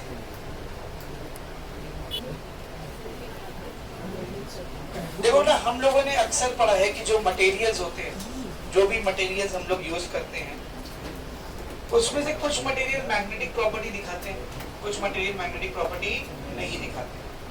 मैंने आपको सॉलिड स्टेट चैप्टर में पढ़ाया था, मटेरियल को मैग्नेटिक प्रॉपर्टीज के बेसिस पर लोग 3 कैटेगरी में बांट सकते हैं, डायमैग्नेटिक, पैरामैग्नेटिक, फेरोमैग्नेटिक। उसी चीज को हमने रिपीट किया था कोऑर्डिनेशन कंपाउंड चैप्टर में, कि मैग्नेटिक प्रॉपर्टी के बीच में 3 बेसिस पर 3 चीजों में बांट सकते हैं, diamagnetic, paramagnetic, ferromagnetic. Diamagnetic magnetic property नहीं दिखाता, मैग्नेटिक फील्ड से रिपेल हो जाता है, करेक्ट है? पैरामैग्नेटिक मैग्नेटिक प्रॉपर्टी दिखाता है, वो मैग्नेटिक फील्ड को अट्रैक्ट करता है, ऐसे वो खुद एक मैग्नेट हो। फेरोमैग्नेटिक तो बहुत स्ट्रॉन्ग मैग्नेटिक प्रॉपर्टी है, कुछ ज्यादा ही स्ट्रॉन्ग वो मैग्नेटिक फील्ड से अट्रैक्ट होता है। बना हुआ हर केमिकल, हर सब्सटेंस, हर चीज बना हुआ वही एटम, इलेक्ट्रॉन, प्रोटॉन, न्यूट्रॉन से, कुछ उसमें नया है नहीं। तो फिर ऐसा क्यों हो रहा है कि कोई मटेरियल मैग्नेटिक प्रॉपर्टी को दिखा रहा है, कोई मटेरियल मैग्नेटिक प्रॉपर्टी को नहीं दिखा रहा है? Why does this happens? ठीक है ना, वो अपने को इस टॉपिक में पढ़ना है, ओरिजिन ऑफ मैग्नेटिज्म में। समझ में आ रहा अच्छे से? इस ओरिजिन ऑफ मैग्नेटिज्म के टॉपिक में अपने को वही पढ़ना है कि मैग्नेटिक मटेरियल के अंदर ये जो मैग्नेटिक प्रॉपर्टीज आती है, इसका ओरिजिन क्या है, where does it comes inside the material? तो ये मैंने आपको ऑलरेडी बता दिया है, ऑलरेडी मैं आपको पढ़ा चुका हूँ कोऑर्डिनेशन कंपाउंड चैप्टर के अंदर। कोऑर्डिनेशन कंपाउंड चैप्टर के अंदर when we were studying VBT, valence bond theory, तो उसमें हम लोग काफी कुछ पता करते थे, कौन से टाइप का हाइब्रिडाइजेशन है, कौन से टाइप की ज्योमेट्री बनने वाली है, स्ट्रॉन्ग फील्ड लिगैंड आएगा, वीक फील्ड लिगैंड आएगा। तो याद करना बेटा, जो स्ट्रॉन्ग फील्ड लिगैंड होता है तो उसकी दादागिरी चलती है, तो सिंगल सिंगल इलेक्ट्रॉन को क्या कर देता था, चलो जोड़ी बना लो। हाइब्रिडाइजेशन से पहले क्या करा देता था, पेयरिंग करा देता। और weak field electron, weak field ligand electrons की पेयरिंग नहीं करा। हाइब्रिडाइजेशन होने के बाद, ओवरलैपिंग के बाद, कोऑर्डिनेशन बॉन्ड बनने के बाद, पूरा कंपाउंड बनने के बाद, जब हमको डिसाइड करना होता था कि whether the given coordination compound is paramagnetic, diamagnetic और फेरोमैग्नेटिक, तो हम लोग किस चीज को देखते थे, number of unpaired electron. If there are no unpaired electron means वो मटेरियल कैसा है, डायमैग्नेटिक, उसमें कोई मैग्नेटिक प्रॉपर्टी नहीं थी। If there are unpaired electron, few unpaired electron, मतलब वो पैरामैग्नेटिक है, थोड़ी बहुत मैग्नेटिक प्रॉपर्टी देगी। ज्यादा अनपेयर इलेक्ट्रॉन है तो फेरोमैग्नेटिक, बहुत ज्यादा मैग्नेटिक प्रॉपर्टी देगी उसमें। यही था ना पहचानने का तरीका। इसका मतलब जब इलेक्ट्रॉन एक ही ऑर्बिटल के अंदर पेयर्ड हो जाते हैं तो मैग्नेटिक प्रॉपर्टी नहीं रहती, और अनपेयर रहते तो मैग्नेटिक प्रॉपर्टी रहती है। ऐसा क्यों होता है वो आज आपको समझना ओरिजिन के अंदर। देखो बेटा, जिस तरह electricity, electric field, electric intensity के पीछे जो रिस्पॉन्सिबल चीज है वो है चार्ज, कौन बेटा, चार्ज। उसी तरह magnetism, magnetic property, magnetic behaviour के पीछे भी जो रिस्पॉन्सिबल चीज है वो कौन है बेटा, चार्ज। मैंने आपको बोला था पूरा फिजिक्स तो किसके ऊपर टिका रहता है, चार्ज के ऊपर टिका रहता है। कोई भी एक चार्ज, पॉजिटिव चार्ज हो या नेगेटिव चार्ज हो, इलेक्ट्रॉन ले लो, समझो दिस इज एन इलेक्ट्रॉन, ये इलेक्ट्रॉन है, ये क्या है बेटा, इलेक्ट्रॉन। जब तक ये रुका है, स्टेशनरी है, स्टैटिक कंडीशन में है, ये अपने सराउंडिंग में क्या बनेगा, electric field, electrostatic field, correct है, इलेक्ट्रोस्टैटिक फील्ड बनाएगा। हर पॉइंट पर उसका इलेक्ट्रिक पोटेंशियल होगा, उस पॉइंट के ऊपर हर पॉइंट पे इलेक्ट्रिक पोटेंशियल एनर्जी रहेगी, कोई दूसरा चार्ज आएगा तो इसको अट्रैक्ट या रिपेल करेगा। इतनी सारी पूरा एक अक्खा चैप्टर पढ़े थे इलेक्ट्रोस्टैटिक 11th और 12th में। जब तक ये रुका हुआ है, ये इलेक्ट्रोस्टैटिक प्रॉपर्टीज को दिखाएगा। The moment it will start moving, जैसे ही ये मोशन स्टार्ट कर देता है, जैसे ही चार्ज मोशन में आ जाता है, हम लोग इलेक्ट्रोस्टैटिक से इलेक्ट्रोडायनेमिक्स की तरफ जंप करते हैं।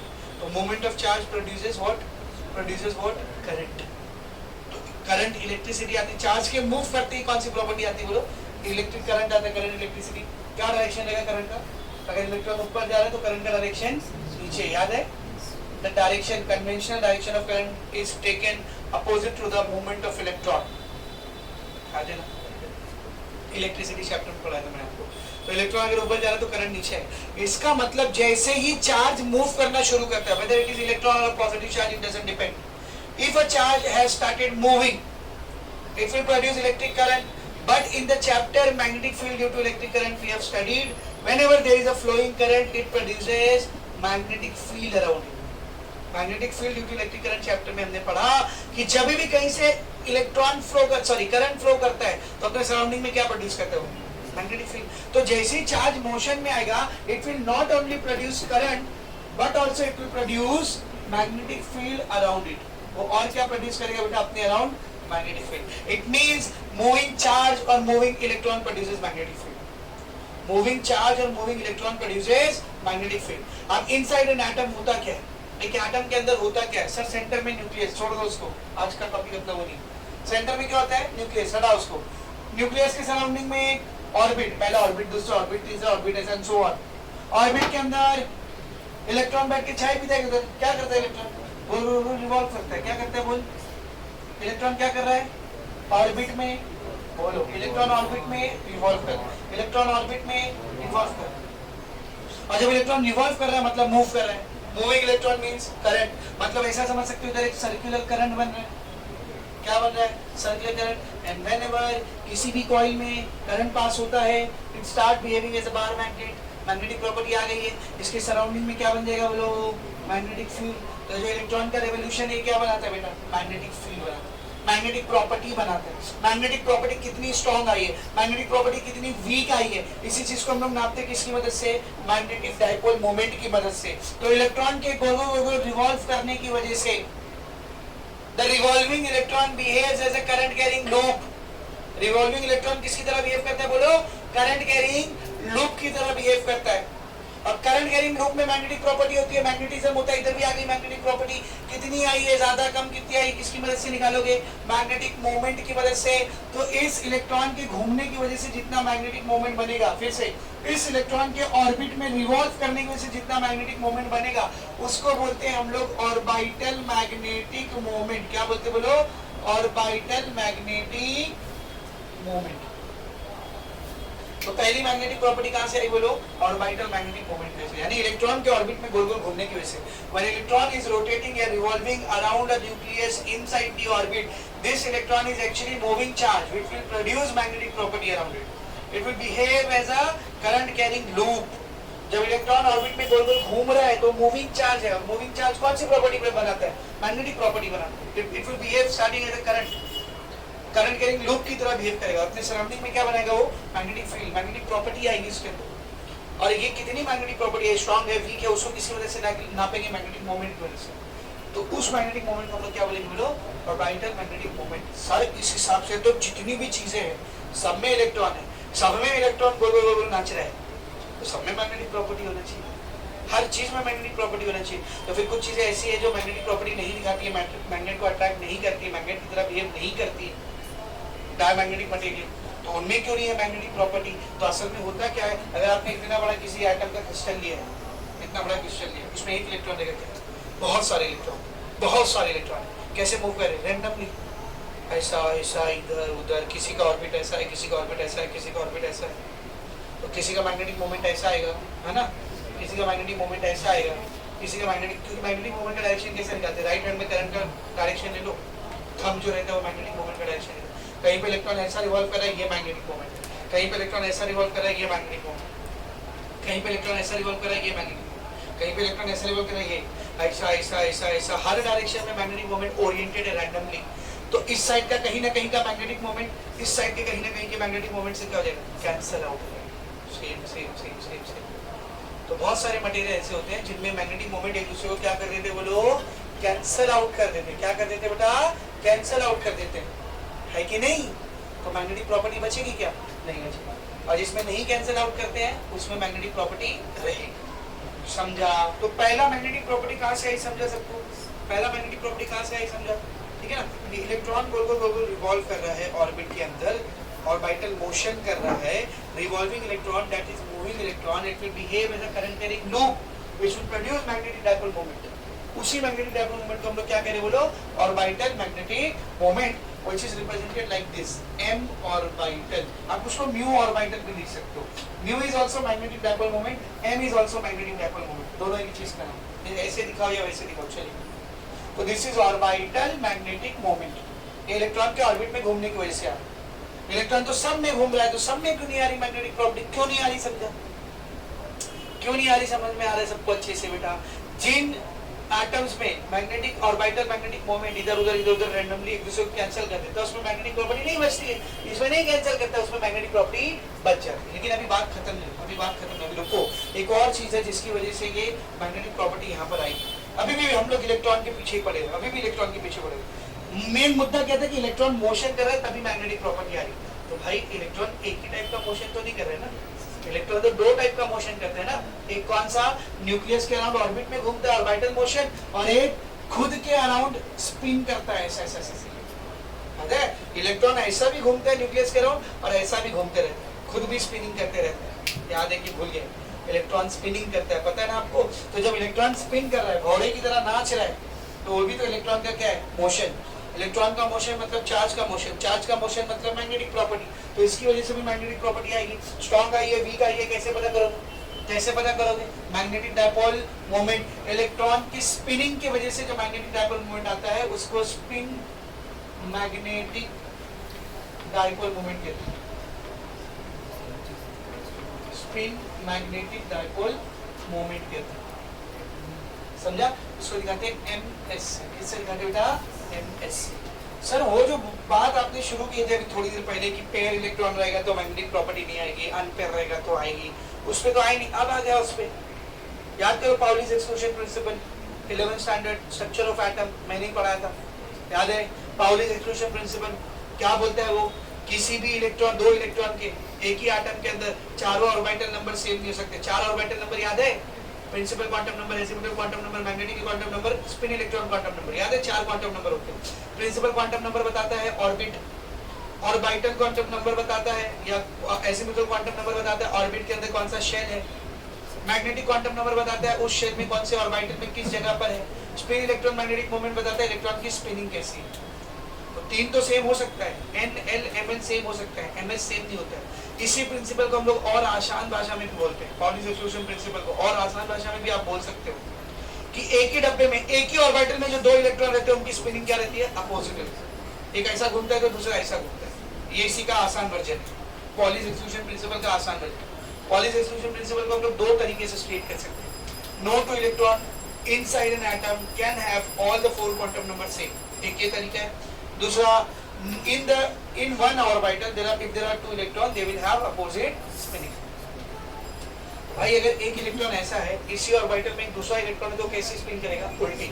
इसकी स्पिनिंग की वजह से जो मैग्नेटिक मोमेंट आएगा उसकी स्पिनिंग की वजह से आने वाले मैग्नेटिक मोमेंट से क्या हो जाएगा? कैंसल। तो जब इलेक्ट्रॉन पेयर में रहेंगे, जोड़ी में रहेंगे, तो दोनों की स्पिनिंग से आने वाला मैग्नेटिक मोमेंट एक दूसरे को क्या कर देगा? बोल, कैंसिल कर देगा। तो मैग्नेटिक प्रॉपर्टी बची। इसलिए जब इलेक्ट्रॉन पेयर होते हैं तो मैग्नेटिक प्रॉपर्टी नहीं रहती, वो डायमैग्नेटिक रहता है। और एक भी अनपेयर इलेक्ट्रॉन आ गया तो उसकी स्पिनिंग की वजह से आने वाले मैग्नेटिक मोमेंट को कैंसिल करने के लिए कोई दूसरा है क्या? नहीं, तो मैग्नेटिक प्रॉपर्टी आती है। ज्यादा अनपेयर इलेक्ट्रॉन रहते हैं तो ज्यादा मैग्नेटिक प्रॉपर्टी आती है। तो ये फंडा समझा बेटा? तो this thing we study mainly in chemistry, ये चीज हम लोग ज्यादा केमिस्ट्री के अंदर पढ़ते हैं। तो अभी फिलहाल अपना फोकस इसके ऊपर नहीं, फिलहाल अपना फोकस इसके ऊपर है, orbital magnetic moment. This is our today's focus. Electron के ऑर्बिट में गोल गोल घूमने की वजह से जो मैग्नेटिक प्रॉपर्टी आती है उसको नापने के लिए हम लोग ऑर्बिटल मैग्नेटिक मोमेंट निकालते हैं, उसका फॉर्मूला निकालना है। क्या बोला समझा अच्छे से? किसका फॉर्मूला निकालना? ये डेरिवेशन बोर्ड में 3 बार पूछ रही, 3 या 4 बार पूछ रही। Find out the expression for orbital electron, orbital magnetic moment of an electron. समझ में आ रहा है अच्छे से? First of all understand the diagram. ये कौन है बेटा? ऑर्बिट। ये कौन है बेटा? प्लस साइन, नहीं न्यूक्लियस। कौन है वो? Nucleus. What is this? Electron. ठीक है बेटा, इलेक्ट्रॉन समझिए ऐसा घूम रहा है गोल, इलेक्ट्रॉन ऐसा स्पिन कर रहा है, गोल गोल गोल गोल स्पिन कर रहा है, सॉरी रिवॉल्व कर रहा है। इलेक्ट्रॉन क्या कर रहा है? बोलो, रिवॉल्व कर रहा है। तो जब इलेक्ट्रॉन रिवॉल्व कर रहा है तो it is behaving as a current carrying loop. What will be the direction of current? ऐसा रहेगा ना करंट का डायरेक्शन? नहीं, डायरेक्शन ऑफ करंट इलेक्ट्रॉन के फ्लो के डायरेक्शन का क्या होता है? उल्टा होता है। तो this will be the direction of current, ये करंट का डायरेक्शन। तो ये करंट कैरिंग लूप है, ये करंट कैरिंग लूप है। इलेक्ट्रॉन का अपने को निकालने का क्या बोल? Orbital magnetic moment. Magnetic moment mu से दिखाओ या एम से दिखाओ। एक लूप के मैग्नेटिक मोमेंट का थोड़ी देर पहले मैं आपको फॉर्मूला बताता था, NIA, याद है? एन तो बनता ही नहीं है, इधर एक ही ऑर्बिट है, उसमें क्या नंबर ऑफ टर्न आएंगे? ऑर्बिट है वो, लूप नहीं है असल में, उसकी तरह बिहेव कर रहा है, सही में लूप नहीं हो। एन हटा दो, बचा कौन? I और A। अगर ये लूप सर्कल के फॉर्म में आप इमेजिन करते हो जिसका रेडियस है R, तो what will be the formula of area? Pi R square. Circle का एरिया क्या होता है? Pi R square. बचा कौन? I। इस I की जगह भी कुछ तो लाके रखने का फॉर्मूला आ जाएगा। तो we are starting from I on. कहां से स्टार्ट करें? तो I से स्टार्ट करें। Since current flowing inside the orbital, ये इलेक्ट्रॉन के बहने की वजह से ऑर्बिटल में जो करंट है, पहले आपको ये सब लिखना पड़ेगा। When electron revolve around the nucleus, it is charge which is in motion which behave as a current. Hence electron revolving in the orbital can be taken as a current carrying loop। समझ में आ रहा अच्छे से? And the value of current will be, उसके बाद आप ये चलो पहले आपको पूरा समझाना पड़ेगा। इलेक्ट्रॉन अंदर रुका हुआ नहीं रहता, न्यूक्लियस के अराउंड गोल गोल घूम रहा होता है। इलेक्ट्रॉन एक चार्ज है, चार्ज घूम रहा है मतलब मोशन में, मोशन में मतलब करंट आएगा। तो इलेक्ट्रॉन जब ऑर्बिट में गोल गोल रिवॉल्व करता है तो इसको आप कैसा ट्रीट कर सकते हो? करंट कैरिंग लूप की तरह। और उसी करंट की वैल्यू कैसे निकाली जाएगी वो निकाल लेंगे। करंट का जनरल फॉर्मूला क्या होता है बताओ? Charge upon time. करंट के जनरल फॉर्मूला क्या होता है, चार्ज अपॉन टाइम। यहाँ पे चार्ज कौन सा लिया हमने, इलेक्ट्रॉन। इलेक्ट्रॉन के ऊपर जो चार्ज होता है 1.6 × 10⁻⁻19 कूलम, उसको हम लोग किससे दिखाते हैं, ई से। किससे दिखाते हैं बोलो, ई से। आई हो गया E/T फॉर 1 रेवोल्यूशन। अगर इलेक्ट्रॉन ने एक चक्कर पूरा मार दिया ऑर्बिट में, तो मैं टी की जगह क्या लिख सकता हूँ, टाइम पीरियड। टाइम की जगह क्या लिख सकता हूँ, टाइम। किसी भी घूमने, कोई भी घूम रही चीज पीरियोडिक मोशन कर रही, तो एक रेवोल्यूशन को लगने वाले टाइम को क्या कहते हैं, टाइम पीरियड। अब बताओ आई क्या हो जाएगा फिर, tell me what will be I then, E/T। What is I, E/T। What is I, E/T। Time period का अब भी हमने एक फॉर्मूला देखे थे, जब कहीं भी गोल गोल मोशन होता है, सर्कुलर मोशन होता है, तो उसका टाइम पीरियड क्या होता है, 2π/ω। टाइम पीरियड क्या होता है, 2π/ω। रखो यहाँ पर I = E/T की जगह पर क्या आएगा बोल, 2π/ω। ऊपर जाएगा तो बोलो, ऊपर जाएगा तो ω/2π। सर्कुलर मोशन हो रहा है ना, कौन सा मोशन हो रहा है, सर्कुलर मोशन। कौन सा मोशन हो रहा है, सर्कुलर मोशन में v और ω के बीच का रिलेशन है, याद करो, v = r ω, रेडियस इनटू ω। तो from here I can write down ω = ये r इधर मल्टीप्लाई कर रहा है, v के पास आएगा तो instead of ω what I can write down, v/r। तो देख जरा फिर ये क्या बनेगा, I = E/2π ऐसे ही रहेगा, ओमेगा की जगह पर क्या आएगा बोल, v/r। तो what is the value of current, EV/2πr। Value of current is EV/2πr। Orbital magnetic moment, orbital magnetic moment is, magnetic moment का फॉर्मूला क्या होता है बोल, m से दिखाओ या म्यू से दिखाओ, एक ही चीज है। मैग्नेटिक मोमेंट का फॉर्मूला क्या होता है, करंट इनटू एरिया। करंट की वैल्यू अब भी निकाले, कितनी आई करंट की वैल्यू बोल, EV/2πr। सर्कल का एरिया क्या होता है, πr²। क्या क्या कैंसिल, पाई से पाई गया, r से स्क्वायर गया, क्या बच रहा है ऑर्बिटल मैग्नेटिक, EV/r। ये पहला फॉर्मूला है ऑर्बिटल मैग्नेटिक मोमेंट, पहला। एक बार बोर्ड में इसी पूछा था, prove that expression for orbital magnetic moment is given by m orbital is equal to half EVR। ऐसे पूछा था, यही प्रूफ है, हाफ EVR। मतलब यहाँ तक का डेरिवेशन करने के लिए बस, कितना सिंपल, कितना आसान, वेरी इजी इट इज। सबको एकदम अच्छे से समझा, कोई नया फॉर्मूला नहीं। सर्कुलर मोशन कर रहे हैं हम लोग, 11 से पढ़ते हुए आ रहे सर्कुलर मोशन, है कि नहीं, ठीक है ना। ये आ गया ऑर्बिटल मैग्नेटिक मोमेंट का पहला फॉर्मूला। अब थोड़ा इसके साथ काला खानी करेंगे, थोड़ा सा याद करेंगे Bohr's postulate of structure of atom. Atom है ना भाई, ये एटम के अंदर हो ना, तो स्ट्रक्चर ऑफ एटम कैसे छोड़ सकते हो। बोर्स पोस्टुलेट पढ़े थे, 4 पोस्टुलेट थे बोर के, सब छोड़ दो, दूसरा postulate, second postulate of bourse atomic model का सेकंड पोस्टुलेट। जब इलेक्ट्रॉन ऑर्बिट में गोल गोल घूमता है, तो उसका जो एंगुलर मोमेंटम होता है वो बराबर होता है NH/2π के। याद है स्ट्रक्चर ऑफ एटम 11 स्टैंडर्ड, नहीं याद है तो फिर सुन लो। यहाँ बोर चीज़ क्या बोले थे कि जब इलेक्ट्रॉन किसी भी ऑर्बिट में ऐसा गोल गोल घूमता है, तो घूम रहा है वो, कोई चीज घूमती है तो उसके पास एंगुलर मोमेंटम होता है, जब सीधी सीधी जाती है तो लीनियर मोमेंटम होता है, घूमती है तो एंगुलर मोमेंटम होता है। तो बोर ने क्या बोला था, किसी भी ऑर्बिट में घूम रहे इलेक्ट्रॉन का जो एंगुलर मोमेंटम होता है उसकी वैल्यू बराबर होती है NH/2π। यहाँ पर n क्या है, नंबर 1 2 3 4 5 6। पहला ऑर्बिट है तो n की जगह 1 आएगा, दूसरा ऑर्बिट है तो n की जगह 2 आएगा, तीसरा ऑर्बिट है तो n की जगह 3 आएगा। यानी एक हिसाब से n ऑर्बिट का नंबर बता रहा है। n क्या बता रहा है, ऑर्बिट का नंबर। What is 2π, constant. 2π क्या बेटा, constant. What is h, h क्या बोला, h क्या है, प्लैंक्स कांस्टेंट। h क्या बेटा, प्लैंक्स कांस्टेंट। अभी पढ़े थे ना डोल नेचर ऑफ एटम में, h क्या होता है, h प्लैंक्स कांस्टेंट, ठीक है ना। तो ये अपने पास एंगुलर मोमेंटम का फॉर्मूला है, इसको यहाँ पे लेके आने की कोशिश करेंगे। लेकिन सर यहाँ पे कहीं पे भी एंगुलर मोमेंटम दिख तो रहा है नहीं, अब कैसे लेके आओगे यहाँ पर एंगुलर मोमेंटम, कैसे लेके आओगे आप यहाँ पर एंगुलर मोमेंटम। तो पहले एंगुलर मोमेंटम को थोड़ा सा याद करो, सर्कुलर मोशन। एंगुलर मोमेंटम क्या होता है, r/p, याद है, radius into linear momentum. Radius का ऐसे रहते हैं। लीनियर मोमेंटम क्या होता है, मास इनटू वेलोसिटी। तो एंगुलर मोमेंटम का फॉर्मूला क्या गया, r/p बोल दो या mvr बोल दो।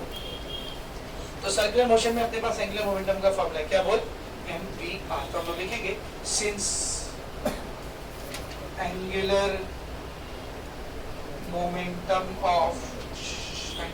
of electron will be, electron का एंगुलर मोमेंटम क्या लेगा बोल, mvr। What is m, mass of electron. इस m को इस m से कंफ्यूज ना कर लो, ये है ऑर्बिटल मैग्नेटिक मोमेंट, ये है मास of electron. You do not get confuse between two, इसीलिए यहाँ पर छोटा सा e लगा देते। तो ये क्या है, मास of electron, v velocity of electron, r radius of the orbit. ये एंगुलर मोमेंटम की वैल्यू है, ये एंगुलर मोमेंटम की वैल्यू है, इसको मुझे यहाँ पे कुछ तो भी करके घुसाने का है। तो देख क्या कर रहे हैं हम लोग, कुछ तो भी। अभी हमने ऑर्बिटल मैग्नेटिक मोमेंट का फॉर्मूला निकाले। What is the formula of orbital magnetic moment? Tell me. EVR by 2। See what I am doing, EVR by 2। क्या कर रहा हूँ मैं, सब लोग ध्यान से देखना। ऊपर नीचे मल्टीप्लाई कर देते हैं मास ऑफ इलेक्ट्रॉन से, चलेगा? उसी की कमी थी ना इधर, क्योंकि V और R तो पहले से दिख रहा है। मास ऑफ इलेक्ट्रॉन से ऊपर नीचे मल्टीप्लाई कर दिया, क्या बचेगा देख, सब लोग ध्यान से देखना। ये E को अलग कर ले, ये 2 और Me को अलग कर लिए। E को अलग से लिख दिया, 2 और Me को अलग से लिख दिया, तो बचा कौन? M V R। What is MVR? L।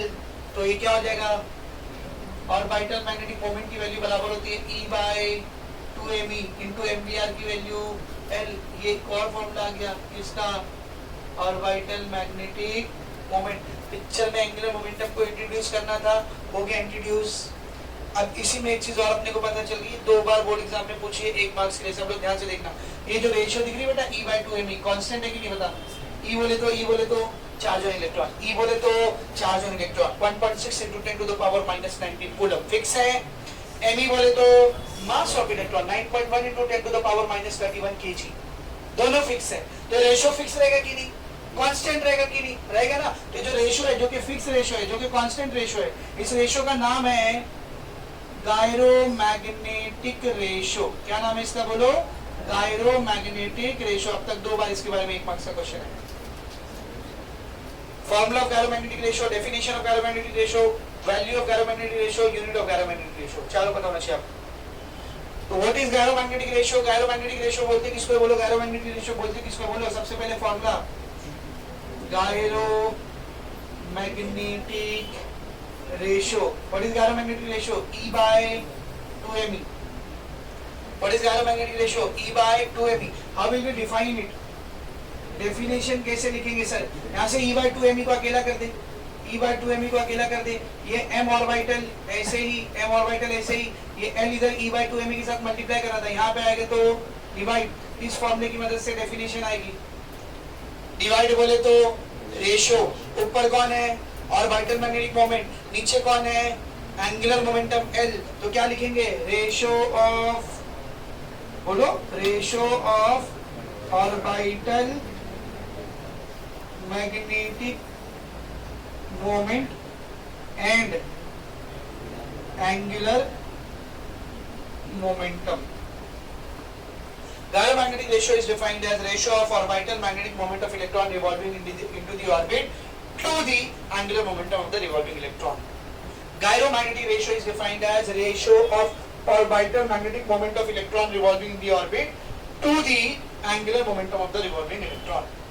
ये हो गया इसका 1 मार्क्स का डेफिनेशन, ये हो गया इसका फॉर्मूला, ये भी हो गया इसका फॉर्मूला, दोनों उसका फॉर्मूला। ये भी गैरोमैग्नेटिक रेशियो का फॉर्मूला, ये भी गैरोमैग्नेटिक रेशियो फॉर्मूला। आप क्या निकालेंगे? वैल्यू, क्योंकि ये फिक्स होता है। क्या होता है ये? फिक्स। ऊपर क्या है? 1.9 into 10 to the power minus 19 coulomb. नीचे क्या है? बोलो 2 into 9.1 into 10 to the power minus 31। मत सॉल्व करते बेटो, डायरेक्ट वैल्यू याद रखो। नीचे देख, पहले दूसरे क्वेश्चन में उसने गैरोमैग्नेटिक रेशियो निकाल के दिया न्यूमेरिकल के तौर पर। न्यूमेरिकल के तौर पर देख रहे हो एग्जांपल नंबर 11.2 में उसने न्यूमेरिकल के तौर पे आपको इसकी वैल्यू निकाल के दिया है। तो जो गायरोमैग्नेटिक रेशियो होती है, गायरोमैग्नेटिक रेशियो होती है E by 2me, कितनी वैल्यू होती है उसकी? कितनी वैल्यू होती है उसकी बताओ? 8.8 into 10 to the power 10। Unit क्या है इसकी? ऊपर है चार्ज तो कूलम, नीचे है मास तो KG, coulomb per KG. This is the value of gyromagnetic ratio. तो बोर्ड में क्वेश्चन आया है, एक बार पूछा है डेफिनेशन, डिफाइन गायरोमैग्नेटिक रेशियो। अच्छा नहीं पढ़ा हो क्या? बुक पे गुस्सा होता है। एक बार पूछा है डिफाइन गायरोमैग्नेटिक रेशियो, तो दिस इज द डेफिनेशन। एक बार पूछा है write down the value of gyromagnetic ratio, सिर्फ वैल्यू निकालनी। क्या वैल्यू बोलो? 8.8 into 10 to the power 10। 2 marks का क्वेश्चन आ गया। Define gyromagnetic ratio and find its value. Define gyromagnetic ratio and find its value. पहले क्या करोगे? Define, definition. वैल्यू कैसे फाइंड करोगे? Gyromagnetic ratio is equal to E by 2me। E का value बोलो, E का value 1.6 into 10 to the power minus 19 coulomb divided by 2 into mass of electron का value 9.1 into 10 to the power -31 kg। फिर log book से solve करते बैठो है ना, नहीं ये नंबर डायरेक्ट याद करके जा रहे हो ना, नेक्स्ट स्टेप में डायरेक्ट लिखोगे 8.8 into 10 to the power 10 वो नंबर kg, खत्म। समझा? 11 मैग्नेटिक रेशियो पे ही 2 बार क्वेश्चन है, बाकी ये पूरे टॉपिक पे तो 4 बार क्वेश्चन है, इसी में 2 बार क्वेश्चन है 11 मैग्नेटिक रेशियो के ऊपर। समझा सबको अच्छे से? इसी वेरी मच क्लियर। अब जो मुद्दा था हमारा, हम लोगों ने एल को इंट्रोड्यूस क्यों किए थे, ताकि बोर चीज़ों का पोस्टुलेट यहाँ पर यूज कर सके, है ना? करेक्ट है? तो अब लेके आते बोर अंकल का postulate. Since according to second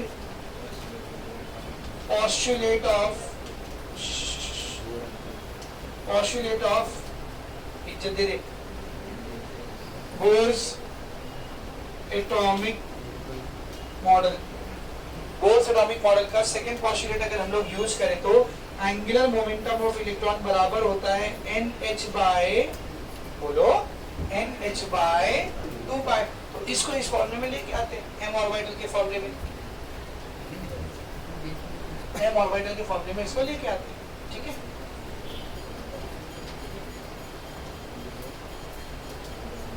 since m orbital की वैल्यू बराबर थी, क्या आई थी देख, E by 2me into L, तो ये E बाय 2me को ऐसे रख दो, L की जगह पर क्या जगह बोल, NH बाय 2 पाई, n को अकेला कर दे बाकी सबको अकेला कर दे, n को अलग से लिख दे बाकी सबको अलग से लिख दे, क्या आएगा बोल, जल्दी बोल, n को इधर बाजू में चुपचाप अलग से लिख दो, क्या बचा बोल, E H bye 2 4 pi me। एक और फॉर्मूला आ गया किसका, ऑर्बिटल मैग्नेटिक मोमेंट का। कितने फॉर्मूला निकाले देख, पहला फॉर्मूला क्या था, EVR बाय 2, दूसरा फॉर्मूला क्या आया, E by 2me into L, तीसरा फॉर्मूला क्या आया, EH by 4 pi me into N। यहाँ पर कौन सी चीज किसको दिखा रही, that is very important. E charge on electron 1.6 into 10 to the power minus 19 coulomb. H Planck's constant 6.636 into 10 to the power minus 34, है ना? नेक्स्ट वन 4 कांस्टेंट है, पाई 3.14, me mass of electron 9.1 into 10 to the power minus 31 kg। मतलब ये पूरा number भी क्या है, fix है, ये पूरा नंबर भी क्या है बोल, फिक्स है। हाँ ये n कौन है, ऑर्बिट का नंबर, पहला ऑर्बिट रहेगा तो 1, दूसरा ऑर्बिट रहेगा तो 2, तीसरा ऑर्बिट रहेगा तो 3।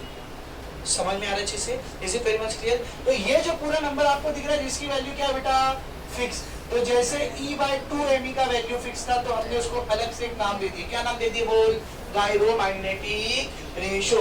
उसी तरह ये जो आपको दिख रहा है EH बाय 4 पाई me, ये सब का वैल्यू भी फिक्स है, तो इसको भी हमने एक नाम दे दिया, नाम है उसका बोर मैग्नेटॉन। क्या नाम है बोल, बोर मैग्नेटॉन। क्या नाम है बोल, बोर मैग्नेटॉन। इसको शॉर्ट में दिखाते हैं B.M, शॉर्ट में क्या दिखाते हैं बेटा इसको, BM। वेरी इंपॉर्टेंट, एक बार इसी पे क्वेश्चन आया है बोर्ड में, write down the expression for Bohr magneton. एक बार ऐसा क्वेश्चन है, write down the expression for Bohr magneton. Expression मतलब सिर्फ ये लिख दे रहे, Bohr magneton is equal to EH by 4 pi me, खत्म, 1 मार्क्स मिल गया। समझा अच्छे से? तो ये होगा बोर मैग्नेटॉन। अब इसका नंबर भी फिक्स रहेगा ना, फिक्स रहेगा कि नहीं रहेगा बोलो, इसका नंबर भी क्या रहेगा बेटा, फिक्स। तो बोर मैग्नेटॉन की आपको वैल्यू दी है, क्या दी है देखो, बोर मैग्नेटॉन की वैल्यू कितनी दी है बेटा, 9.274 into 10 to the power minus 24 unit क्या रहेगा, सर E का यूनिट कूलम, H का यूनिट जूल पर आया, इतनी मेहनत मत कर।